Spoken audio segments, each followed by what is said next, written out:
If you've ever sent a follow-up message that said, just checking in or just circling back and never heard back, well, this video is going to explain exactly why. Those words are killing your deals. And today I'm going to show you what to say instead. And it's just a simple reframe that works in any industry and more importantly, immediately separates you from every other salesperson in your prospect's inbox.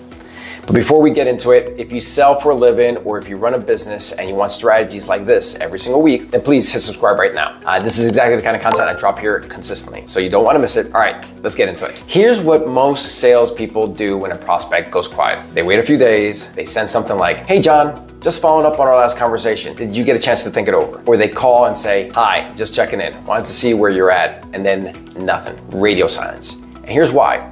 Those words, following up, checking in, circling back, are trigger phrases. Your prospect's brain has been conditioned to recognize them. They've heard them from every salesperson who's ever tried to sell them something that they didn't buy, right? The moment they read or hear those words, their guard goes up instantly. They already know what's coming, right? So you're not following up, you're telegraphing. I'm a salesperson and I want something from you. So what do you do instead? Use what I call a pattern interrupt. Here's the idea. Our brains are wired to recognize patterns. When something feels familiar, a certain tone, a certain phrase, a certain rhythm, we respond automatically. And when it comes to sales call, that automatic response is a shutdown or a no. So a pattern interrupt breaks that. It's something unexpected that causes the brain to pause and think, wait, what's happening here, right? That moment of confusion triggers curiosity, and curiosity keeps people on the line. There are two things you need to combine to make this work: a familiar tone and a specific formula for what you actually say. So let me show you both. Think about the last time you got on a call from someone and they said, hey, it's Mike. Just like that, casual, confident, like they already know you. What did you do? You probably said, hey, good, how are you, right? Before you even knew who Mike was. Because the tone told your brain, this is someone I know. That's a familiar tone, and it's the first thing you need to master on a follow-up call. The opposite of this is a formal introduction. Hi, this is Guillermo Salas from Legacy Advisory, which sounds like a telemarketer and immediately triggers resistance. You want to sound like someone getting back to a person you already have a relationship with. Because you do. You've already spoken, you've already had a conversation. So act like it. And here's a small detail that makes a big difference. When you say your name, pause between your first name and your last name. Just about a second, like this. Hey John, it's Guillermo Salas. That pause makes you sound like someone they've met before but can't quite place yet. Their brain starts working. Who is this? Where do I know them from? You've bought yourself time and triggered curiosity before you've even said anything about why you're calling. Now here's what you actually say. And I want you to write this down because it works in any industry. The formula is familiar tone plus the problem they told you, plus the outcome they wanted, plus a question that makes them think. Here's what it sounds like in practice. Hey John, it's Guillermo Salas. I think we spoke, what was it? Maybe 2 or 3 months ago. You were dealing with some challenges around, fill in the blank, whatever the problem was. And I remember you mentioned it was getting in the way of, again, fill in the blank, their goal.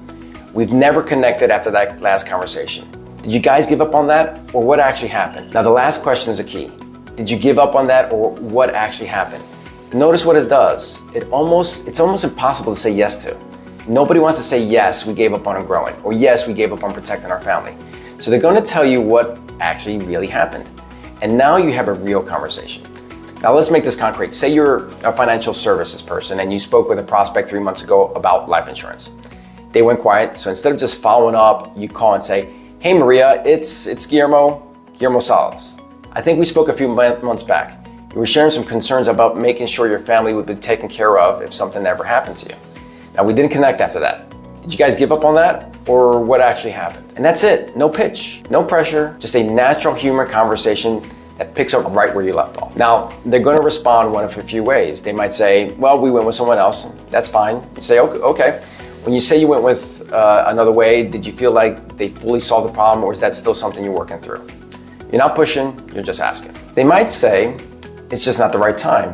And so you respond, totally understand. Can I ask you something before we hang up? What would need to change for it to be the right time? Again, not pressure, just curiosity. And sometimes more often than you expect, they say, honestly, I've been meaning to get back to you because, life does get in the way sometimes because they were busy, because they actually were interested and just needed someone to reopen the door in an effective way.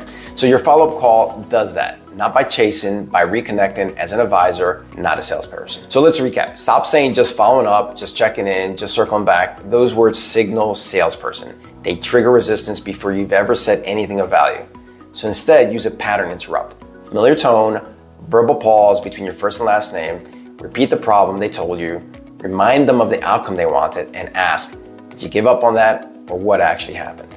That one shift will change how your follow-up calls feel for you and for your prospect. You're not chasing, you're just continuing a conversation that was already started. So here's your challenge this week. Take every follow-up call you have and rewrite it using this formula. Even if you've been saying just checking in for years, start fresh. Try it 3 times and watch what changes. If this brought you value, please like this video and subscribe. It helps more salespeople and business owners like you find this content every week. And if you want to look at what's actually holding your business back, I do a limited number of free business strategy sessions each month. The link is in the description below. I'd love to work through it with you. See you in the next week.